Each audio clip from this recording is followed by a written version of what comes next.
January 14th, 1983. Lake Tahoe, Nevada. 62-year-old Terri McClure attends the wedding of her son Tim, but after leaving, she does not return home. 3 days later, Terri is found shot to death inside her parked car. The investigation soon zeroes in on Tim McClure as the prime suspect because of some strange inconsistencies in his story. After 9 years, Tim is finally charged with his mother's murder, but the end result only opens up more unanswered questions.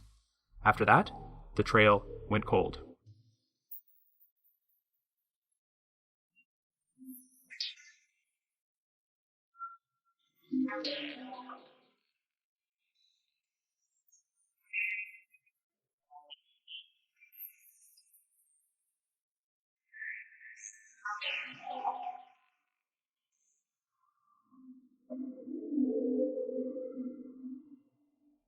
Hello everyone, and welcome to the latest episode of The Trail Went Cold.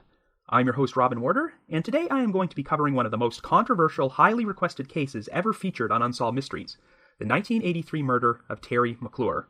On every episode, you're always hearing me make mention of the Unsolved Mysteries message board at the Sitcoms Online forum, as I've been a regular poster there for years. Well, you're not going to find a more hotly debated mystery at that forum than this one. At the time I'm recording this, the main thread about this case is over 80 pages long, and it is currently the third longest thread there. And I just find that so interesting. This isn't an overly complicated case, and there's very little information available about it outside of the 12-minute Unsolved Mystery segment. But the main reason this case is discussed so much is because of the victim's son, Tim McClure, who was the prime suspect in the murder, and might be the most polarizing figure to ever appear on Unsolved Mysteries. Tim personally contacted the Unsolved Mysteries telecenter to request that the show cover his mother's case. He also agreed to be interviewed on camera, and came across as an interesting individual, to say the least. Tim definitely is a strange fellow. But is he a murderer? Well, opinions about Tim's guilt or innocence are sharply divided, and quite frankly, I think there are valid points for both sides. This also happens to be a case where a lot of very important key details have never been released publicly. So this is one episode where I will be inviting any listeners who have inside knowledge about this case to contact me, because I have a lot of questions. But before we get started, let's get some business out of the way first.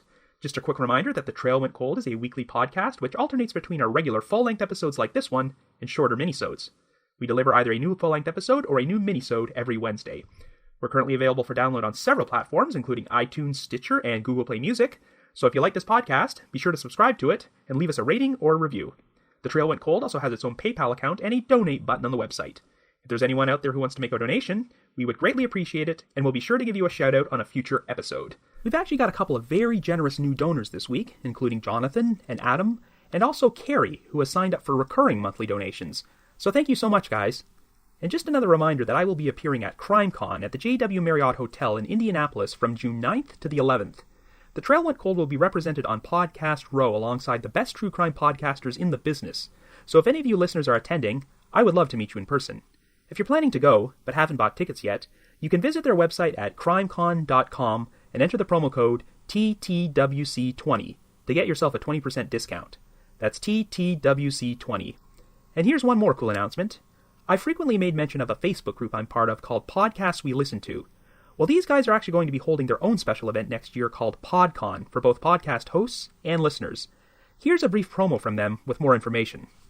Hi, this is Jeremy from the Podcast We Listen To podcast. I wanted to take a second to talk to you about a thing that we're putting together called PodCon 2018. This is a convention of podcast listeners, for podcast listeners, and by podcast listeners. And yeah, hosts are listeners too. I listen all day long. This is going to be the fall of 2018 in New Orleans, and it's going to be a blast. It's being put together by myself, members of the Podcast We Listen To Facebook group, and hosts of several of your favorite shows, including Dina from Twisted Philly and Allie from Insight. Fall of 2018 gives us time to put it together right. We're really looking forward to it. There's so much excitement. The Podcast We Listen To Facebook group is blowing up over it. For more information, you can join the Podcast We Listen To Facebook group, or you can follow at PodCon 2018 on Twitter. And as soon as we finalize more details, we will put those out there for you. In the meantime, just keep listening to your favorite shows, and you'll probably hear something about it. So with all that out of the way, let us now dive right into the highly controversial murder of Terri McClure.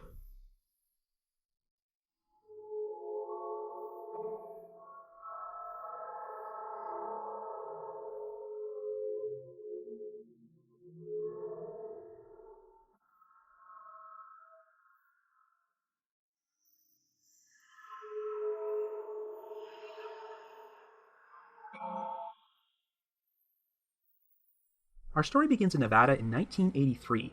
Our central figure is 62-year-old Terri McClure, who lives in Reno. According to her obituary, Terri had multiple children from multiple fathers, and since one article referred to her as a war widow, I can only assume she lost a husband during World War II.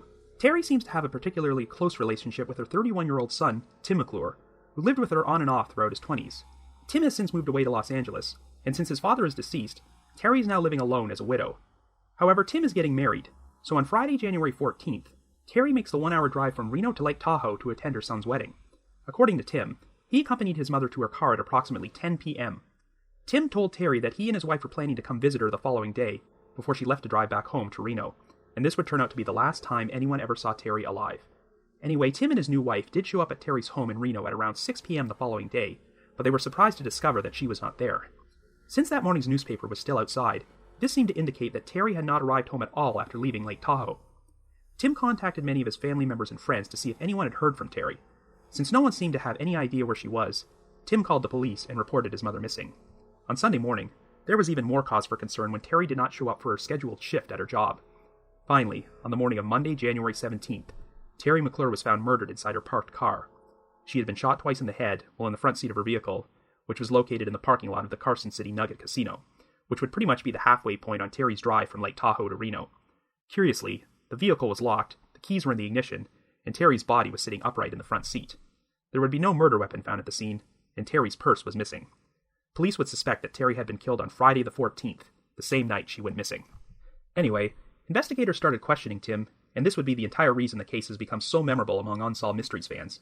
Because pretty much everything in this story involving Tim is odd, to say the least. Let's start with his alibi. After Tim's wedding, everyone involved decided to go out and do a little gambling, as Lake Tahoe is a gambling hotspot and there are a lot of casinos there. Well, Tim's wife and his in-laws went off to do some gambling while he walked his mother to his car. And according to Tim, after Terri left, he decided to go off and gamble alone for the next 2 hours. Okay, need I remind you that this was Tim's wedding night? Who leaves their spouse to go off gambling by themselves immediately after they got married? So this piece of info alone was enough to make investigators suspicious, but that's not all. Tim then said that after he was done with his gambling, he rejoined his wife, and they went out dancing and partying together from around midnight until 6 a.m. However, police were unable to substantiate their whereabouts. Apparently, Tim and his wife had trouble citing specific locations where they went dancing, and police could not find any witnesses who remembered seeing them anywhere that night. Now, you've probably noticed that our cover photo for this episode is a picture of Tim and Terri together at the wedding, and you can see that Tim is a very distinctive-looking guy. He's 6'5", has a large mustache, and he's got the mullet to end all mullets. Investigators figured there should have been someone who remembered seeing this guy if Tim spent over 8 hours hanging around public places in Lake Tahoe. Police also became suspicious when Tim described how he spent the weekend driving around searching for his mother. Or rather, he never actually said he was searching for his mother, he stated he was searching for her purse. But no one actually knew Terri's purse was missing until she was found dead on Monday morning the 17th. Tim spent the weekend driving his mother's route on the main highway from Reno to Lake Tahoe, and claimed that he slowly drove through the parking lots of all the casinos he passed in order to search for her vehicle. But for some reason, he did not check the lot of the Carson City Nugget, the casino where Terri's vehicle was eventually found.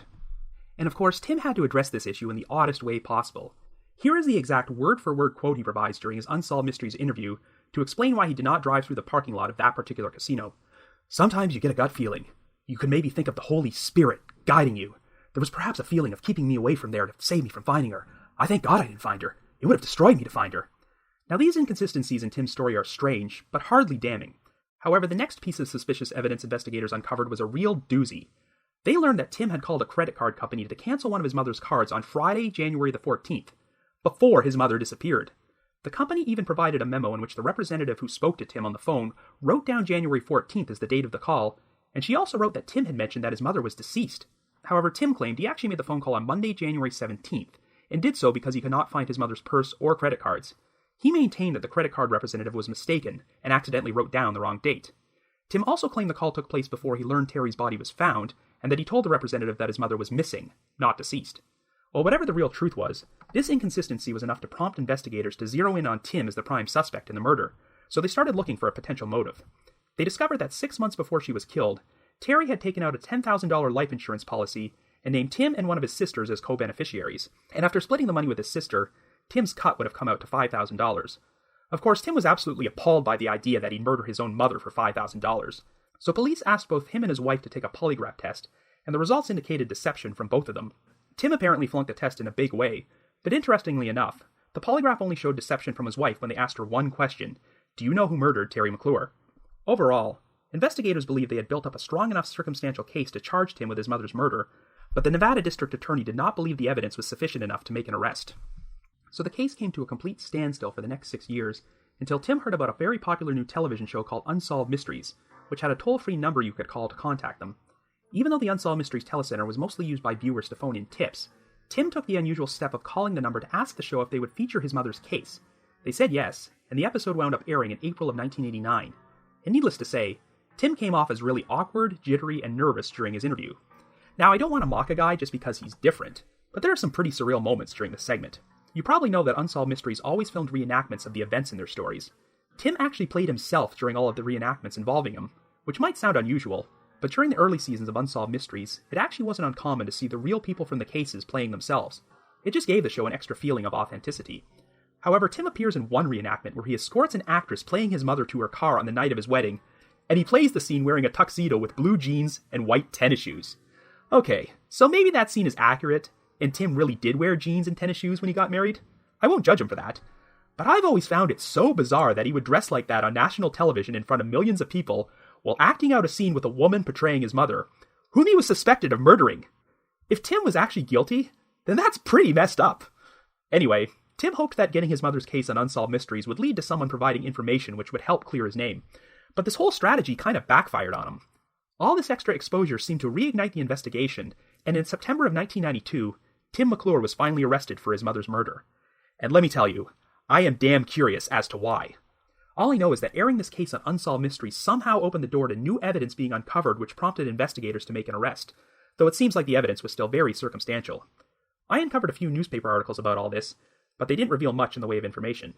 One of them stated that Tim had his bail revoked because a sheriff's deputy who was transporting him to court apparently heard Tim say something which caused concern. What I do know for certain is that Tim and his wife were no longer together at this point, and I'm sure it must come as a complete shock to you that a marriage where the groom went gambling alone on their wedding night didn't work out. Apparently, the prosecution's plan was for Tim's ex-wife to testify against him, but she refused to do so. Nevertheless, after all the incriminating stuff I've shared with you about Tim, you're probably leaning towards him being guilty, right? Well, here's the big wrinkle in this case. In April of 1993, the murder charge against Tim was dismissed. A district judge initially dismissed the charge without prejudice, but for reasons unknown, the case was later dismissed with prejudice. And that is a pretty huge deal, because that means Tim cannot be charged with this crime ever again. Dismissing a case with prejudice is essentially the equivalent of double jeopardy, except that it occurs before the case even goes to trial. It wouldn't even matter if new evidence surfaced against Tim. If someone showed up with videotaped footage of Tim shooting his mother, they cannot charge him for it. And the ambiguity of this whole situation is what drives Unsolved Mysteries fans crazy. None of us have ever uncovered any sources which explain why the case against Tim was dismissed with prejudice. Now, just bear in mind, this does not necessarily mean that Tim is 100% innocent. This decision could have been the result of serious misconduct or incompetence from the investigators or the prosecutors. Even if Tim was guilty, the case against him could have been botched so badly that it would now be impossible to secure a conviction if they ever went to trial. Regardless of the reasons, the decision to dismiss the case with prejudice essentially brought an end to the investigation. Tim can no longer be charged with the crime, and there have been no other leads or developments in the murder of Terri McClure during the past 24 years. So I guess you could say, the trail went cold. So, how does one explain the fascination that Unsolved Mysteries fans have with this particular case? Well, if you've never seen this segment, it is currently available for viewing on Amazon Prime. Just look up Unsolved Mysteries Season 1, Episode 22. You really do need to see the segment for yourself, as I don't think this case would be discussed as much as it is if Tim McClure wasn't such an enigma. Unsolved Mysteries had its fair share of interviewees who were suspects in an unsolved murder and disappearance. They agreed to appear on camera to proclaim their innocence, but a lot of the time, they came off really badly, and it wasn't hard to believe they might be guilty. But Tim McClure, I'm just not sure what to make of him. He's definitely a strange guy, and there is compelling circumstantial evidence against him, but on the surface, it's hard to visualize him being a murderer. You would have to be a pretty sadistic, cold-blooded individual to shoot your own mother in the head on your wedding night.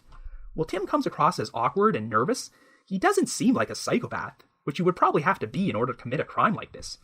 But of course, you should never judge a person's guilt or innocence based solely on how they come across in an interview. However, one of the unique aspects of this story is how Tim himself personally contacted Unsolved Mysteries and asked them to cover the case, which would have been an incredibly brazen and risky thing to do if he was guilty. Let's put it this way. The case had gone cold for years, and even though investigators had made one attempt to charge Tim with murder, they clearly could not find enough evidence to build a case against him. During the segment, Robert Stack states that police questioned Tim's family and friends, and they said that they believed he would never have done anything to harm his mother. So I'm not sure if the stigma of being a murder suspect was having a direct negative impact on Tim's life. Remember, this was the pre-internet age, so you just couldn't type Tim McClure's name into Google and find out he was accused of killing his mother. At the time, only a handful of people would have known about this, but by volunteering to put his story out there on Unsolved Mysteries, Tim ensured that millions of people would find out he was suspected of a heinous crime. Of course, psychopaths will do things like this. As an example, just look at Robert Durst. Here's a guy who was suspected of an unsolved disappearance, an unsolved murder, and was able to get himself acquitted of another murder by claiming self-defense. Yet even after getting away with all this, Durst approached a filmmaker and agreed to appear in a documentary series about his life.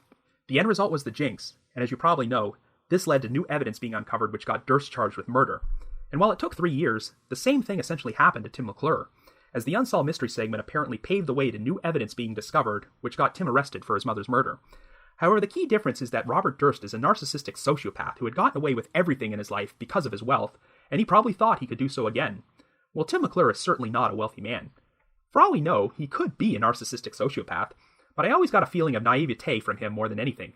I mean, it could be an act, but during his interview, Tim gives off all these gee whiz, aw shucks type of reactions when addressing the evidence against him. Oh, I don't know how in the world that happened. That's one of the strangest things I've ever heard. When Tim discusses the first time he was questioned by police and how they asked if he wanted his attorney present, his reaction is basically, why do I need an attorney? I don't know why they'd consider me a suspect. Well, I'm willing to bet that Tim did not consult an attorney before he contacted Unsolved Mysteries, as I'm sure they would have strongly advised him against it. You can interpret Tim's decision to go on the show as a sign of innocence, but you can also interpret it another way. At times, he does seem more focused on clearing his name rather than find out who actually killed his mother. The segment displays a photo of Tim on his wedding night because he hoped someone watching might have remembered seeing him and could corroborate his alibi. However, given that 6 years had passed, the odds of that happening were pretty slim. It also seems strange that even though Tim's friends and family supposedly thought he was innocent, none of them actually appeared on the show to defend him. But still, if Tim hadn't agreed to be interviewed in the first place, he probably never would have been arrested 3 years later. So if he was guilty, he'd have to be incredibly arrogant or incredibly stupid. So let's look at the evidence against him and start with his alibi on the night of the murder. Yes, it's certainly odd that a guy would go gambling alone for 2 hours on his wedding night, but some of the info about the events from this night is murky. Now, I don't know how accurate the Unsolved Mysteries reenactment was, but from what I can tell, this was a pretty small ceremony, and the only people in attendance were Terri McClure and the parents of Tim's wife. The impression I got from the detective interview during the segment was that there were issues with the alibis of both Tim and his wife. The segment says that after he finished gambling, Tim rejoined his wife, but it does not specify if his in-laws were still there, or if they had already gone home by that point. I cannot account for the whereabouts of Tim's in-laws, but it sounds like he and his wife went out dancing and partying together from midnight until 6 a.m., but police had a really hard time substantiating their whereabouts. There are too many unanswered questions about Tim's wife for me to form a solid opinion about the veracity of their alibis, but I'll revisit this topic in a little while. I will say that even though Tim is a very distinctive-looking guy who would stand out in a crowd, I don't find it too damning if police couldn't find any witnesses who remembered seeing him that night. I briefly touched upon this in my episode about the Gene Moore case, where police also had trouble finding witnesses who could remember seeing a particular person in a casino and resort town. Like I said then, thousands of people pass through gambling hotspots like Lake Tahoe every day, and inside casinos, folks are often going to be so focused on their gambling that they might not take note of the other faces in the building. So if Tim was gambling alone for 2 hours, and not doing anything to attract attention, I don't find it too implausible that no one recalled seeing him. Another thing which made police suspicious was Tim's claims that he spent the weekend driving along his mother's route searching for her purse, which he shouldn't have known was missing by that point. Tim claimed his sister put the idea in his head that maybe someone had commandeered Terri's vehicle and stolen her purse at the same time. And I'm actually going to give Tim a pass on this one, as I do believe the police may have misinterpreted his words or twisted them around a bit. Just because he was looking for his mother's purse does not mean he wasn't also looking for his mother and her vehicle at the same time. And hey, on last week's minisode, I just covered the disappearance of Elizabeth Campbell, a missing woman whose purse was found 200 miles from where she was last seen. Someone could have easily robbed and murdered Terri and decided to dispose of her purse at another location once they took out her money and valuables. If Tim was driving down the highway and glancing out the window to see if any purses were lying at the side of the road, I wouldn't find that too unusual. Terri's purse wasn't found, so we'll probably never know what actually happened to it. Now, Tim's story about checking every casino parking lot except the one where Terri was eventually found, he may have done a lot to raise police's suspicions on that one. If Tim simply said, well, I guess I just happened to miss this particular lot by accident, that would be one thing. But when he starts saying stuff like, oh, I guess the Holy Spirit guided me and prevented me from finding my mother's body, then I can totally see why investigators might start rolling their eyes. That being said, if he were guilty, I don't know why Tim would go through this charade of searching through all these parking lots and intentionally missing the one where Terri was at. It doesn't seem to serve much purpose. You'll find so many documented cases where the murderer happened to discover their victim's body, because they thought it made them look less suspicious. So if Tim committed this murder, I'm not sure why he wouldn't just do the same. That said, I really can't form a solid opinion on this situation because I still have a few unanswered questions. Most importantly, was Terry's car really parked in that lot for the entire weekend with her body inside? Investigators seem pretty certain she was murdered on the evening of Friday the 14th, but assuming she was shot at that exact location, could nearly 3 whole days pass before someone noticed there was a dead woman sitting upright in the front seat with 2 gunshot wounds in her head? I mean, this wasn't a deserted lot. It was located right in front of a casino. I know people who go gambling are sometimes in their own little world, but how could you miss something like that? So I don't know if Terri could have been killed elsewhere and if someone planted the vehicle there shortly before she was found. The circumstances of the crime are very strange because the keys were in the ignition, but the doors were locked. However, there are 2 key details from the Unsolved Mysteries reenactment of the crime scene which have never been confirmed by any official sources, so I'm not sure if they're accurate or not. Number 1, the driver's side window of Terry's car was rolled down, meaning she could have been shot inside the locked vehicle. And number 2, Terry's body was shown with a pillow behind her head.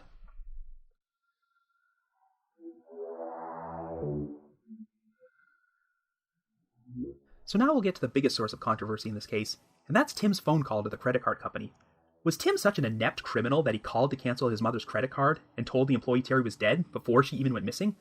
Well, I know criminals make stupid mistakes all the time, but you could almost file this one into the too stupid to be true category.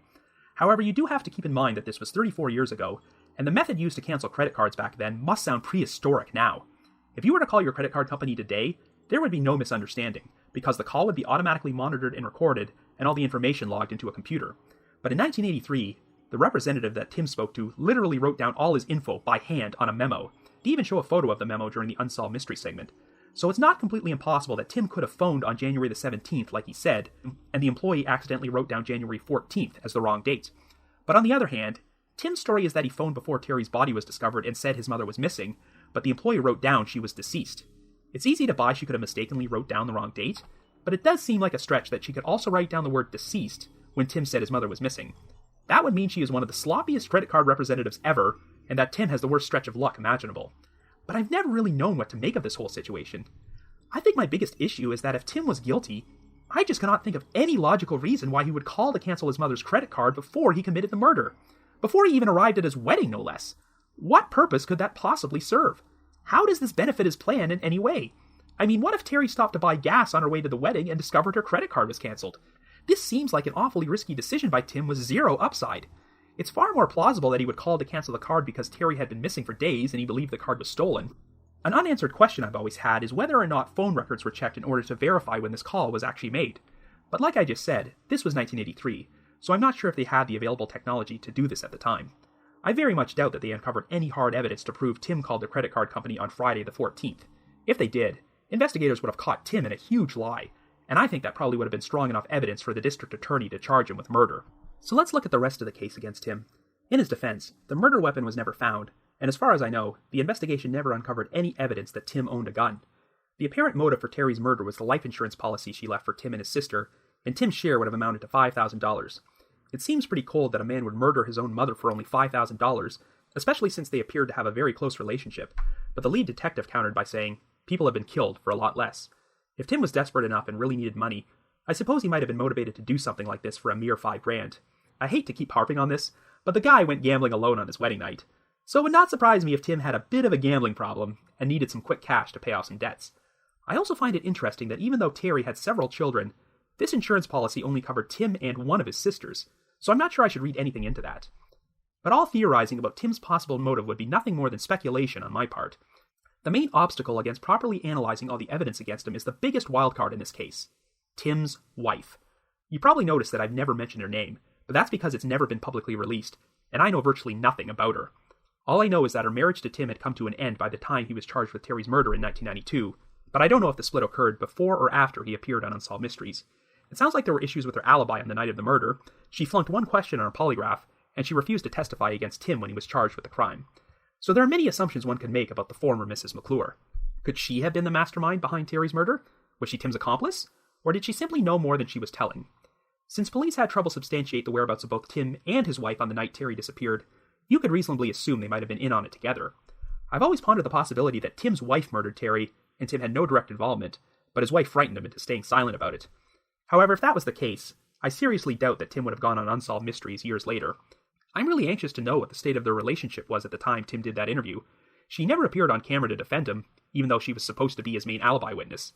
If Tim's wife had any direct involvement in the crime, she couldn't have been very thrilled that he was going on national television. Now let's talk briefly about their polygraph results. I'm sure I don't have to tell you that polygraphs are not known for being 100% reliable, and it's very easy for an innocent person to flunk them, especially if they're nervous while taking the test, which Tim clearly was. But it is interesting that Tim's wife only flunked one question. Do you know who murdered Terri McClure? So this got me wondering, would a polygraph know the difference between knowing who killed Terri and believing you know who killed Terri? If Tim's wife suspected in the back of her mind that he committed the murder, but didn't actually know for sure, that might still register as deception if she was asked who killed Terri. This is just one of the reasons why you shouldn't put too much stock in the results of lie detector tests, as they can be interpreted in so many different ways. We do know that Tim's wife refused to testify against him when he was charged with Terri's murder, and that seems to be one of the main reasons the case against him fell apart. You can interpret this as her not wanting to say anything to incriminate herself, but if she had done something wrong, I don't see why the prosecution wouldn't have offered her immunity or cut her a deal in exchange for her testimony. Since the marriage was over, there is really no reason for her to protect Tim, except if she actually committed the murder herself, or she legitimately didn't know anything. And ultimately, this is why I'm desperate to know why the murder charge against Tim was dismissed with prejudice. Does this imply that the people in charge crossed the line and committed some serious misconduct? Did they try and pressure a legitimately innocent woman into perjuring herself in order to incriminate her ex-husband? There are just so many unanswered questions here. For instance, after Tim was arrested, why was his bail suddenly revoked over comments a deputy supposedly heard him say during transport? Unless Tim flat out said, "I murdered my mother," or "I'm planning to skip the country once they bail me out," this seems like a pretty extreme reaction. I do have to wonder if the investigators on this case had it in for Tim because they couldn't compile enough evidence to charge him with the murder for 6 years, and then he suddenly goes on television and essentially accuses them of having tunnel vision. This is why it's not unbelievable to me that someone might have wanted to convict Tim by any means necessary, though I don't want to flat out accuse anyone of misconduct without knowing any information about the circumstances. But I will say that dismissing a murder charge with prejudice is very rare, and that decision is only made under the most extreme circumstances.